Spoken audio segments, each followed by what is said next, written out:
Hello everyone. Hindi साहित्य और व्याकरण एमसीक्यू में आप सभी को स्वागत करती हूँ। तो आज का फर्स्ट क्वेश्चन है, संस्कृत किस परिवार की भाषा है? संस्कृत किस परिवार की भाषा है? तो इसका आंसर हो जाएगा आर्य समाज की भाषा है। किस परिवार की भाषा है? तो आर्य परिवार की भाषा है।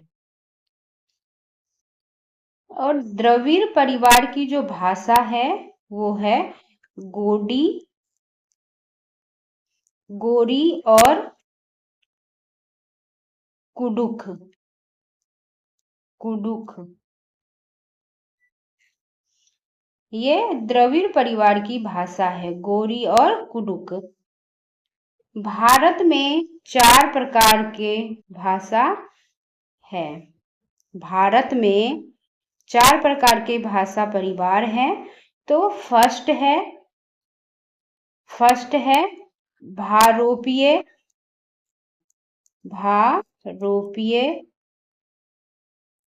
सेकंड है द्रविड़,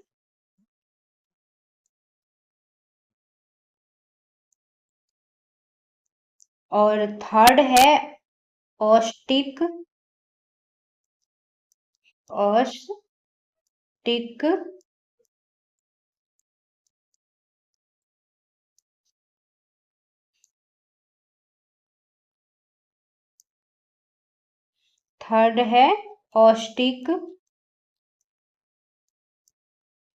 और फोर्थ है चीनी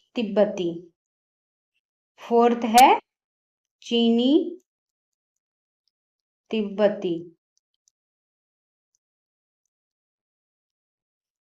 यह जो है यह भारत में 4 प्रकार के भाषा परिवार है।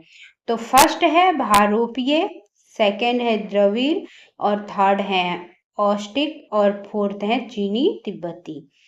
और द्रविड़ परिवार की भाषा 2 है, गोरी और कुडुख।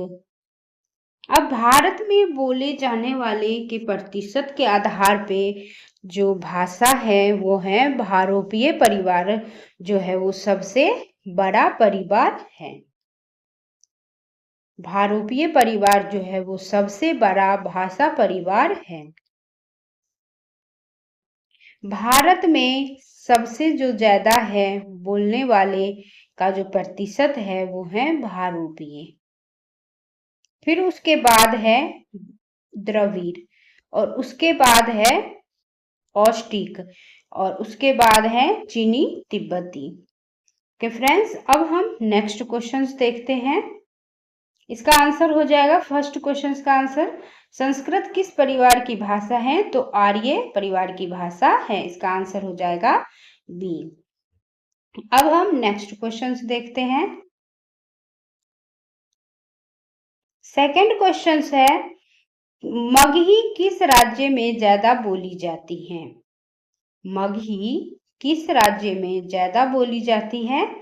तो मगही किस राज्य में ज्यादा बोली जाती है? तो बिहार राज्य में मगही जो है वो ज्यादा बोली जाती है। अब राजस्थान, अब हम राजस्थान के बारे में देखते हैं। राजस्थान में राजस्थानी भाषा बोली जाती है। राजस्थान में राजस्थानी भाषा बोली जाती है।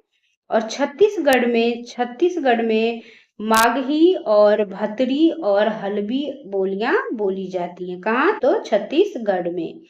कौन कौन सी भाषा बोली जाती है छत्तीसगढ़ में? मागही, भर्तरी और हल्बी बोलियां बोली जाती हैं। और राजस्थान में राजस्थानी भाषा बोली जाती हैं। अब पंजाब में गुरमुखी, शाहमुखी, ब्राचर, सिंधी बोलियां बोली जाती हैं। पंजाब में कौन सी भाषा बोली जाती है? गुरुमुखी, शाहमुखी, ब्राचर और सिंधी बोलियां बोली जाती हैं। मराठी भाषा जो है वो महाराष्ट्र में बोली जाती है। और सौरसेनी भाषा जो है वो कहाँ बोली जाती है? पश्चिमी हिंदी के लोग और राजस्थानी लोग और गुजराती लोग जो है वो सौरसेनी भाषा बोलते हैं। शौरसेनी भाषा कौन कौन से क्षेत्र के लोग बोलते हैं? तो पश्चिमी हिंदी, राजस्थानी, गुजराती बोलते हैं शौरसेनी भाषा। अब है अर्धमगधी। अर्धमगधी जो है, अर्धमगही जो है वो पूर्वी हिंदी के लोग बोलते हैं, अर्धमगही। और अब है मगही। मगही जो है वो बिहार और उड़ीसा, बांग्लादेश और असमिया के लोग जो है वो मागही बोलते हैं। अब खस जो है वो पहाड़ी इलाका में जो लोग रहते हैं वो खस भाषा बोलते हैं। खस भाषा कौन बोलते हैं? तो जो पहाड़ी क्षेत्र में जो लोग रहते हैं वो लोग खस भाषा बोलते हैं। अब है राजस्थानी जो बोलियां हैं वो पश्चिमी राजस्थान में जो है वो मारवाड़ी बोली जाती हैं। पश्चिमी जो राजस्थानी है वो मारवाड़ी भाषा बोलते हैं। और जयपुरी और टुडारी जो है वो पूर्वी राजस्थानी लोग बोलते हैं। जयपुरी या टुडारी जो है वो पूर्वी राजस्थानी लोग बोलते हैं। मेवाती जो है वो उत्तरी राजस्थानी लोग बोलते हैं। मेवाती जो है भाषा वो उत्तरी राजस्थानी लोग बोलते हैं। और दक्षिणी राजस्थानी लोग जो है वो मालवी बोलते हैं। कौन सी भाषा बोलते हैं? जो दक्षिणी राजस्थानी होते हैं वो मालवी भाषा बोलते हैं। ये राजस्थानी बोलियां थी जो किस जगह कौन से, मतलब पश्चिम में कौन सी बोलियां बोलते हैं, पूरब में कौन सी बोलियां बोलते हैं, उत्तर में कौन सी बोलियां बोली जाती हैं और दक्षिण में कौन सी बोलियां बोली जाती हैं। अब हम पश्चिमी हिंदी के बारे में देखते हैं। पश्चिमी हिंदी जो बोलियां हैं उसी को हम कोरवी या खड़ी बोली या बांगुरी या हरियाणवी के नाम से जानते हैं। पश्चिमी हिंदी को ही हम कोरवी या खड़ी बोली या बांगुरी या हरियाणवी के नाम से जानते हैं। अब पश्चिमी हिंदी को ही ब्रजभाषा, पश्चिमी हिंदी में ही ब्रजभाषा, बुंदेली और कन्नौजी बोलियां बोली जाती हैं। ओके फ्रेंड्स, अब हम पूर्वी हिंदी के बारे में देखते हैं कि पूर्वी हिंदी में अवधी भाषा, बघेली और छत्तीसगढ़ी बोली जाती हैं। किसमें? तो पूर्वी हिंदी में। अब बिहारी में जो है वो बिहारी में बिहारी बोलियों के अंतर्गत जो है वो कौन कौन सी आएगी? तो भोजपुरी भाषा आ जाएगी, मगही आ जाएगी और मैथिली आ जाएगी। ओके फ्रेंड्स, अब है पहाड़ी हिंदी। पहाड़ी जो है, पहाड़ी की जो बोलियां हैं वो कुमाऊनी और गढ़वाली होते हैं। पहाड़ी की जो होती हैं बोलियां वो होती है कुमाऊनी और गढ़वाली बोलियां होती हैं। ओके फ्रेंड्स, आप लोगों को मैं अच्छे से समझा दिया है। अगर कुछ प्रॉब्लम हो तो आप कमेंट कर सकते हैं। अब इस क्वेश्चन का आंसर हो जाएगा मगही किस राज्य में ज्यादा बोली जाती है? तो बिहार राज्य में जो है सबसे ज्यादा बोली जाती है मगही भाषा। अब नेक्स्ट क्वेश्चन है, करुण रस का स्थायी भाव क्या है? करुण रस का स्थायी भाव जो है वो क्या है? तो इसका आंसर हो जाएगा शोक। करुण रस का जो स्थायी भाव है वो है शोक। ओके फ्रेंड्स, अब भय का हो जाएगा स्थायी भाव भयानक। भय का क्या हो जाएगा? भयानक। भयानक हो जाएगा स्थायी भाव। और निवेद का हो जाएगा, निवेद का क्या हो जाएगा फ्रेंड्स?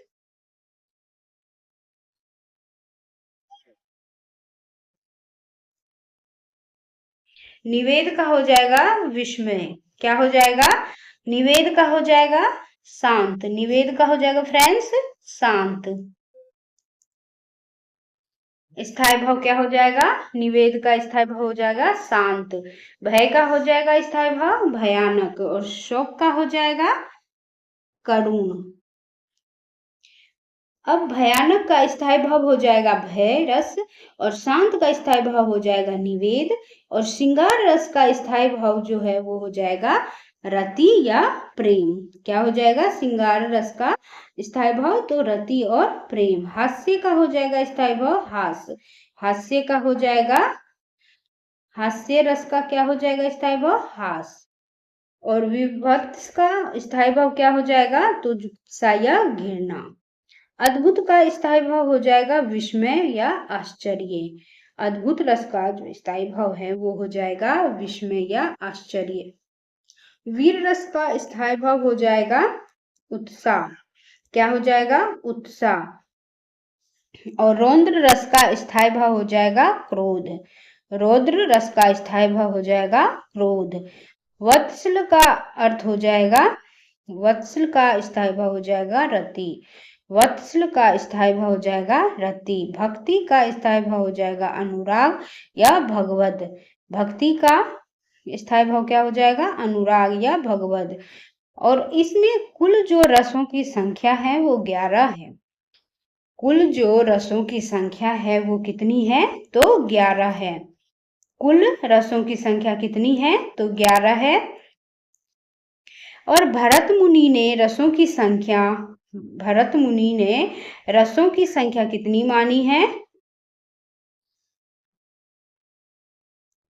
तो 8 मानी है। भरत मुनि ने रसों की संख्या जो है वो 8 मानी है। और सूरदास ने रसों की संख्या कितनी मानी है? तो सूरदास ने जो रसों की संख्या मानी है वो 11 मानी है। ओके फ्रेंड्स, कुल रस 11 होते हैं। भरत मुनि ने रसों की संख्या 8 मानी है और सूरदास ने रसों की संख्या 11 मानी है। और रस के जो अंग है वो 4 प्रकार के होते हैं। रस के जो अंग है वो कितने प्रकार के होते हैं? तो 4 प्रकार के होते हैं। कौन कौन से होते हैं रस के अंग? तो फर्स्ट है स्थायी भाव, सेकंड है विभाव, थर्ड है अनुभाव और फोर्थ है संचारी भाव या उसी को बोलते हैं व्यभिचारी भाव। ओके फ्रेंड्स, रस के अंग 4 होते हैं और कुल जो रस होते हैं वो रसों की संख्या वो 11 होते हैं। और भरत मुनि ने रसों की संख्या 8 मानी है और सूरदास ने रसों की संख्या 11 मानी है। और रस के अंग 4 होते हैं। तो फर्स्ट है स्थायी भाव, सेकंड है विभाव, थर्ड है अनुभाव और फोर्थ है संचारी भाव को ही व्यभिचारी भाव कहते हैं। ओके फ्रेंड्स, अब है रस को हम काव्य की आत्मा कहते हैं। रस को हम काव्य की आत्मा कहते हैं। काव्य की आत्मा किसको बोलते हैं? तो रस को। अब रस को हम प्राण माना गया है। रस को प्राण माना गया है और रस 9 प्रकार के होते हैं। रस जो है वो 9 प्रकार के होते हैं, लेकिन अब 2 नए जुड़े हैं।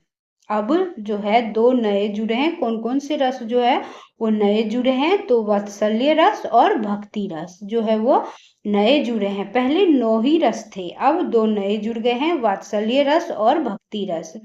रस का शाब्दिक अर्थ है आनंद। रस का शाब्दिक अर्थ क्या होता है? आनंद होता है। फ्रेंड्स, कंप्लीट हो गया है ये क्वेश्चंस, थर्ड क्वेश्चंस। अब हम फोर्थ नंबर के क्वेश्चंस देखेंगे।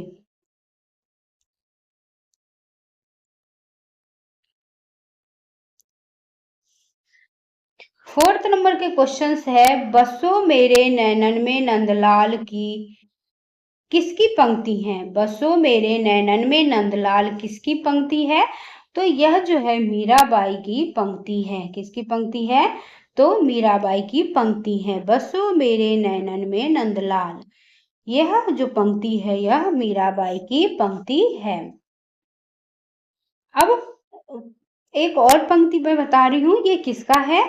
अजगर करे न चाकरी, पंछी करे न काम, दास मलूका कह गए सबके दाता राम। यह किसका पंक्ति है? तो यह जो पंक्ति है वो मलिक दास जी का पंक्ति है। अजगर करे न चाकरी, पंछी करे न काम, दास मलूका कह गए सबके दाता राम। यह मलिक दास जी के पंक्ति है। ओके फ्रेंड्स, अब कबीरदास के पंक्ति बताती हूँ। मुझको क्या तू ढूंढे बंदे, मुझको क्या तू ढूंढे बंदे, मैं तो तेरे पास रे। यह जो है यह कबीरदास जी का पंक्ति है। मुझको क्या तू ढूंढे बंदे, मैं तो तेरे पास रे, यह कबीरदास जी का पंक्ति है। अब सुरतिये नरतिये, सुरतिये नरतिये, नागतिये सब चाहत उस होय, गोद लिए हुलसी फिरे तुलसी सो सूत होय। यह जो पंक्ति है वो रहीम जी का पंक्ति है। सूरतिये नरतिये नागतिये सब चाहत उस होय, गोद लिए हुलसी फिरे तुलसी सो सूत होय। यह जो पंक्ति है यह रहीम जी का पंक्ति है। ऐसी वाणी बोलिए मन का आपा खोए, औरन को शीतल करे आपहु शीतल हो। यह जो पंक्ति है यह कबीर दास जी का पंक्ति है। यह पंक्ति जो है यह किसका है? तो यह कबीर दास जी का पंक्ति है। ऐसी वाणी बोलिए मन का आपा खोए, औरन को शीतल करे आप शीतल होय। यह जो पंक्ति है यह कबीर दास जी का पंक्ति है। मसी कागज छुयो नहीं, कलम गही नहीं हाथ, मसी कागज छुयो नहीं, कलम गही नहीं हाथ। यह जो पंक्ति है यह कबीर दास जी का पंक्ति है। ओके फ्रेंड्स, अब 4th नंबर का आंसर हो जाएगा मीराबाई। बसो मेरे नैनन में नंदलाल। जो यह पंक्ति जो है यह मीराबाई की पंक्ति है। अब नेक्स्ट क्वेश्चन से देखते हैं फ्रेंड्स। 5 नंबर क्वेश्चन देखते हैं। अपभ्रंश के प्रथम महाकवि कौन थे? अपभ्रंश के प्रथम महाकवि कौन थे? तो कौन थे? तो स्वयंभू थे। अपभ्रंश के प्रथम जो महाकवि थे वो कौन थे? तो स्वयंभू थे। अपभ्रंश भाषा का विकास जो है वो 500 ईसा से लेकर 1000 ईसा तक मध्य हुआ है। 500 ईसा पूर्व से 1000 ईसा के मध्य हुआ है। किसका? अपभ्रंश भाषा का विकास। अपभ्रंश भाषा का विकास जो है वो 500 ईसा से लेकर 1000 ईसा के मध्य हुआ है। इसमें साहित्य का आरंभ जो है वो 8वीं सदी से हुई है। अपभ्रंश का जो आरंभ जो हुआ था साहित्य में वो जो है वो 8वीं सदी से हुई है। स्वयंभू कवि से हुआ जो 8वीं सदी स्वयंभू कवि से हुआ जो 13वीं सदी तक जारी रहा। आरंभ जो है वो 8वीं सदी से लेकर 13वीं सदी तक जारी रहा। क्या चीज? तो साहित्य का आरंभ। और अपभ्रंश का भाषा का जो विकास हुआ, अपभ्रंश भाषा का विकास जो हुआ वो 500 ईसा से लेकर 1000 ईसा के मध्य।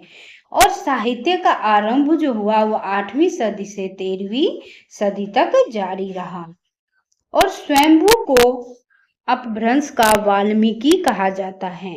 स्वयंभू को अपभ्रंश का वाल्मीकि कहा जाता है। किसको अपभ्रंश का वाल्मीकि कहा जाता है? आपसे ये क्वेश्चन ऐसे पूछ सकते हैं कि अपभ्रंश का वाल्मीकि किसे कहा गया है? तो स्वयंभू को कहा गया है। अब पौम चरु जो है, पौम चरु जो है यह स्वयंभू का ही रचना है।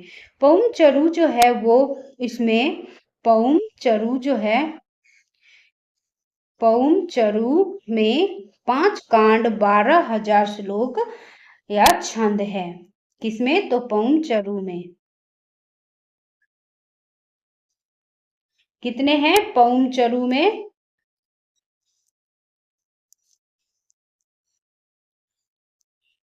पौम चरु 5 कांड है फ्रेंड्स। 5 कांड और 12,000 श्लोक हैं। 12,000 श्लोक है। और इसमें राम का चरित्र वर्णित किया गया है। किसमें? पौम चरु में। ओके फ्रेंड्स, राम का चरित्र वर्णन किया गया है। अपभ्रंश का आदि काव्य भी कहते हैं। किसे? तो पौम चरु को। किसको बोलते हैं?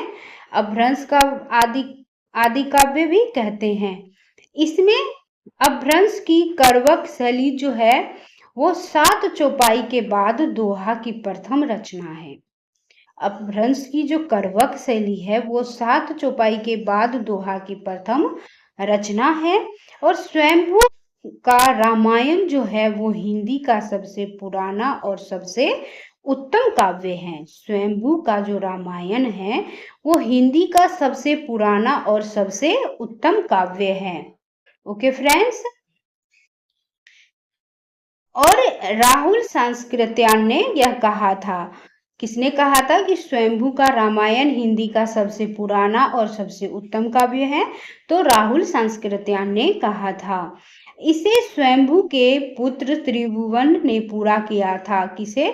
तो स्वयंभू का जो रामायण है उसे पूरा किसने किया? तो स्वयंभू के जो पुत्र है त्रिभुवन ने पूरा किया था। Okay friends. और भयानी ने स्वयंभू को अपभ्रंश का कालिदास कहा है। भयानी ने स्वयंभू को अपभ्रंश का कालिदास कहा है। और जैन परंपरा का प्रथम कवि जो है वो स्वयंभू को मानते हैं। जैन परंपरा का प्रथम कवि जो है वो किसको मानते हैं? तो स्वयंभू को मानते हैं। और हिंदी का प्रथम कवि किसे कहते हैं? तो राम कुमार वर्मा ने स्वयंभू को हिंदी का प्रथम कवि मानते हैं। जैन परंपरा का प्रथम कवि तो स्वयंभू को मानते हैं और राम कुमार वर्मा ने स्वयंभू को हिंदी का प्रथम कवि माना है। और स्वयंभू ने अपनी भाषा को देसी भाषा कहा है। स्वयंभू जो है वो अपनी ही भाषा को देसी भाषा कहा है। Okay friends. अब हम नेक्स्ट क्वेश्चंस देखते हैं।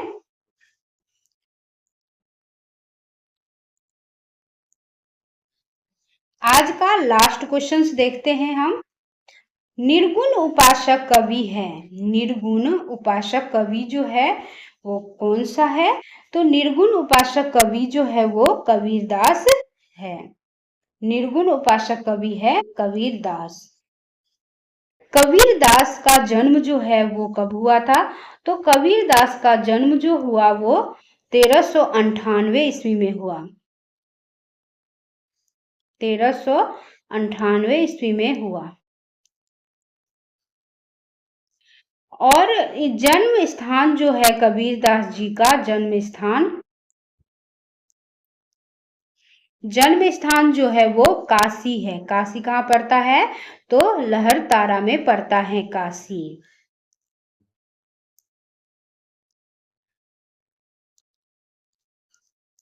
लहरतारा में पड़ता है काशी।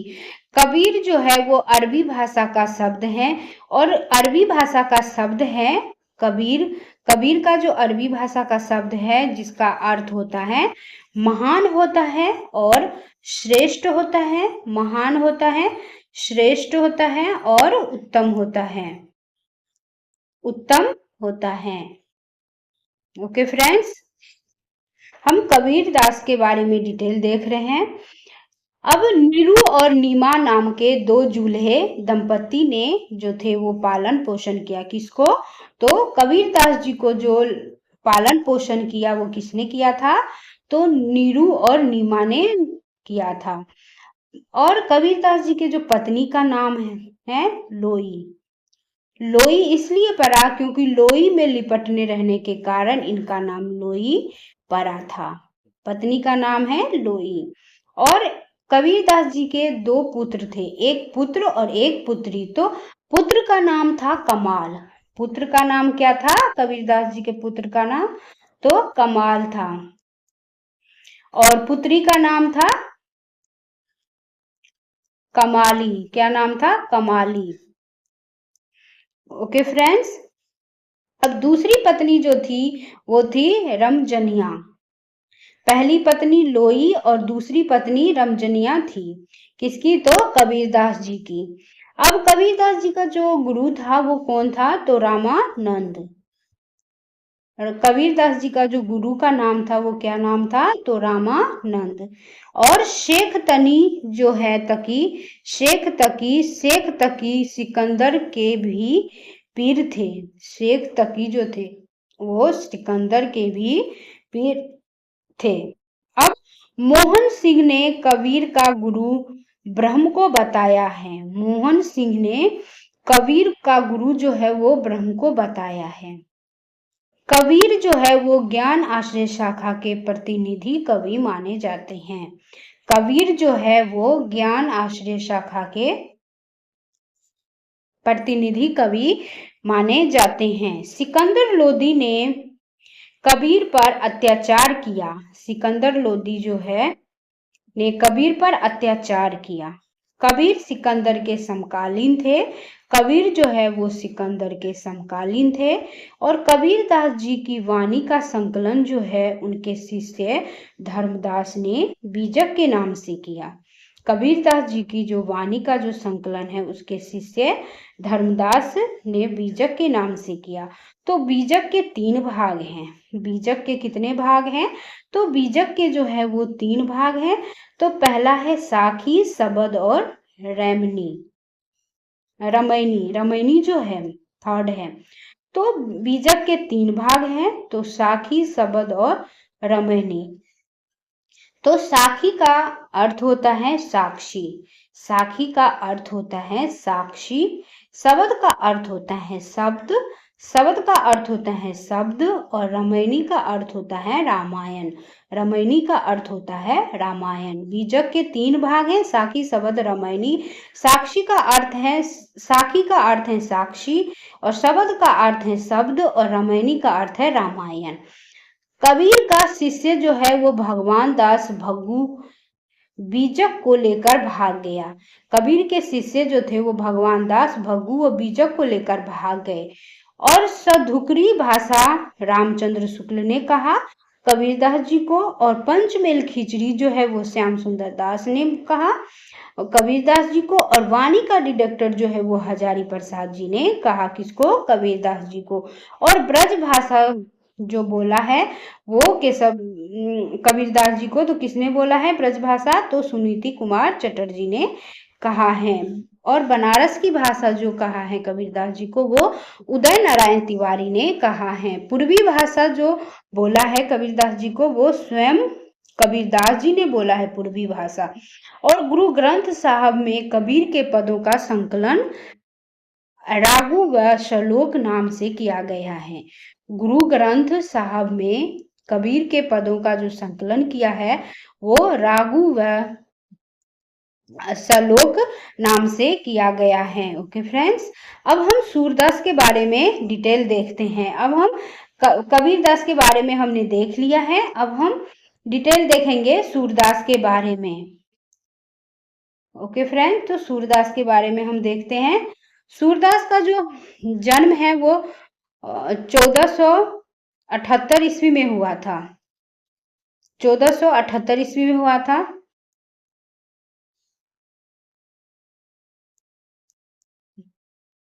और पिता का नाम क्या था, सूरदास के पिता का नाम जो था वो था रामदास। पिता का नाम जो था सूरदास के पिता का नाम वो था रामदास, रामदास या रामचंद्र।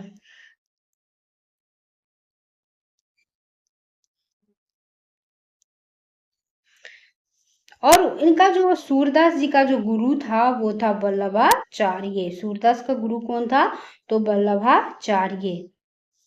ओके फ्रेंड्स, अब सन 1510 ईस्वी में, सन 1510 ईस्वी में गौ घाट पर सूरदास की वल्लभाचार्य से भेंट हुई।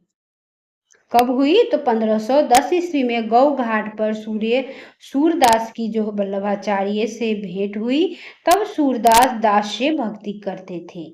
तब सूर्यदास जो है वो दास से भक्ति करते थे। अब इसके बाद सूरदास जी साख्य भाव की भक्ति करने लगे। जब वल्लभाचार्य से भेंट हुई तब साख्य भाव की भक्ति करने लगे। पहले वो दास्य भक्ति करते थे, अब वह साख्य भक्ति करने लगे। और शुक्ल जी ने सूरदास को वात्सल्य रस कहा है। शुक्ल जी ने सूरदास को क्या कहा है? तो वात्सल्य रस कहा है। और वात्सल्य रस सम्राट कहा है किसने? तो शुक्ल जी ने। रामचंद्र शुक्ल जी ने सूरदास को वात्सल्य रस सम्राट कहा है और जीवन उत्सव का कवि भी कहा है। जीवन उत्सव का कवि और वात्सल्य रस सम्राट शुक्ल जी ने कहा है, रामचंद्र शुक्ल जी ने कहा है सूरदास जी को। वल्लभाचार्य और नाभादास ने इन्हें भक्ति का समुद्र कहा है। किसको? तो सूरदास जी को। वल्लभाचार्य और नाभादास ने, इन दोनों ने सूरदास जी को भक्ति का समुद्र कहा है। सूरदास और तुलसीदास की भेंट पारसोली में हुई थी। सूरदास और तुलसीदास जी की जो भेंट है वो पारसोली में हुई थी। सूरदास पर सर्वाधिक प्रभाव विद्यापति व जयदेव का पड़ा है। सूरदास पर जो सर्वाधिक प्रभाव पड़ा है वो विद्यापति और जयदेव का पड़ा है। और सूर सागर में पदों की संख्या जो है, सूर सागर में पदों की संख्या, सूर सागर जो है वो सूरदास की रचना है। ओके फ्रेंड्स, सूरदास की जो रचना है सूर सागर, इसमें जो पदों की संख्या है वो कुल 1.25 लाख पद हैं। कितने पद हैं? तो कुल 1.25 लाख पद हैं और कुल 12 स्कंद है। सूर सागर में पदों की संख्या 1.25 लाख है, 1.25 लाख पद हैं और कुल जो है वो 12 स्कंद है। ओके फ्रेंड्स, सूर सागर में बाल लीला के पद सर्वाधिक है। सूर सागर में बाल लीला का जो पद है वो सर्वाधिक है और भागवत पुराण इसका उपजीव्य है। भागवत पुराण जो है वो इसका उपजीव्य है। यह सूरदास की अक्षय कीर्ति का आधार है। यह सूरदास की अक्षय कीर्ति का आधार है और सूर सागर को राग सागर भी कहा जाता है। सूर सागर को राग सागर भी कहा जाता है। सूर सागर को उपालंब काव्य कहा जाता है। सूर सागर को उपालंब काव्य किसने कहा? तो नगेंद्र जी ने कहा है। सूर सागर को उपालंब काव्य जो है वो किसने कहा? तो यह नगेंद्र जी ने कहा है। सूर सागर को डॉक्टर नगेंद्र ने संगीत कोश कहा है। सूर सागर को नगेंद्र ने संगीत कोश कहा है और सूर सागर को ध्वनि काव्य किसने कहा है? सूर सागर को ध्वनि काव्य जो है वो रामचंद्र शुक्ल ने कहा है। और स्त्री चरित्र का विशाल काव्य जो है वो हजारी प्रसाद द्विवेदी ने कहा है। कृष्ण चरित्र का महाकाव्य ब्रजेश्वर शर्मा ने कहा है। कृष्ण चरित्र का महाकाव्य ब्रजेश्वर शर्मा ने कहा है। अब हम केशव दास के बारे में हम अब डिटेल देखेंगे फ्रेंड्स। केशव दास के, अब पहले हम कबीरदास के बारे में डिटेल देख लिया है और फिर उसके बाद हमने सूरदास के बारे में भी मैंने डिटेल बता दिया है और अब हम केशव दास के बारे में डिटेल देखते हैं। केशव दास जो है उसे कठिन काव्य के प्रेत जो है इस नाम से जानते हैं। केशव दास को कठिन काव्य के प्रेत के नाम से जानते हैं। उनका जन्म, केशव दास का जन्म जो है 1555 ईस्वी में ओरछा के प्रसिद्ध पंडित काशीनाथ के घर हुआ। कठिन काव्य के प्रेत किसको बोलते हैं? तो केशव दास जी को बोलते हैं कठिन काव्य के प्रेत। और केशव जी का जन्म जो हुआ था वो 1555 में हुआ था, 1555 ईस्वी में हुआ था। कहाँ हुआ था? तो ओरछा में हुआ था। कहाँ हुआ था केशव दास जी का जन्म? तो ओरछा में हुआ था। किसके घर हुआ था? तो पंडित काशीनाथ के घर हुआ था। काशीनाथ के घर हुआ था। और महाकवि केशव जो है वो रीतिवादी काव्य धारा के प्रवर्तक एवं प्रचारक माने जाते हैं। ओके फ्रेंड्स, केशव दास जो है वो रीतिवादी काव्य धारा के प्रवर्तक और प्रचारक माने जाते हैं। उन्होंने कविता में भाव पक्ष के स्थान पर कला पक्ष की प्रधानता स्वीकार की है। उन्होंने किसने? तो केशवदास जी केशवदास जी कविता में भाव पक्ष के स्थान पर कला पक्ष की प्रधानता स्वीकार की है। केशवदास जो है वो रस विवेचन, नायिका भेद, अलंकार एवं छंदों के शास्त्रीय रूप से केशव ने काव्य को अलंकृत किया है। तो किसने? तो केशवदास जी ने। केशवदास के द्वारा रचित जो 16 ग्रंथ माने जाते हैं, केशवदास जी के द्वारा 16 ग्रंथ माने जाते हैं, जिनमें 8 ग्रंथ प्रमाणिक है, जिनमें 8 ग्रंथ प्रमाणिक है और प्रमाणिक है। अब इनकी रचनाएं देखते हैं। केशवदास जी के जो रचनाएं हैं वो देखते हैं। पहला है रामचंद्रिका। रामचंद्रिका को छंदों का अजैब घर भी कहा गया है। रामचंद्रिका को छंदों का अजैब घर भी कहा गया है। यह रचना किसकी है? तो केशवदास जी का है। और रामचंद्रिका को छंदों का अजैब घर भी कहा गया है। सेकंड है रचना विज्ञान गीता। विज्ञान गीता में आध्यात्मिक ग्रंथ है।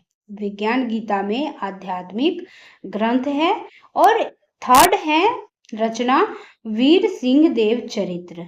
इसमें वीरों के बारे में रचना किया गया है। और फोर्थ नंबर का है जहांगीर जस चंद्रिका। और 5 नंबर का रचना है नख सिख।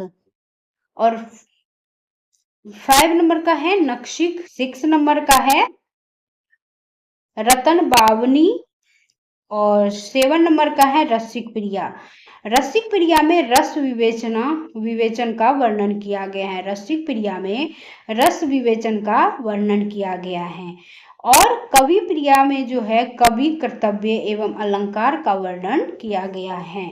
कवि प्रिया में कवि कर्तव्य एवं अलंकार का वर्णन किया गया है। यह जो था यह कवि केशवदास जी का रचना था। फ्रेंड्स, अगर वीडियो पसंद आए हो तो लाइक और सब्सक्राइब और वीडियो को अधिक से अधिक शेयर करना ना भूलें। वीडियो देखने के लिए थैंक यू सो मच।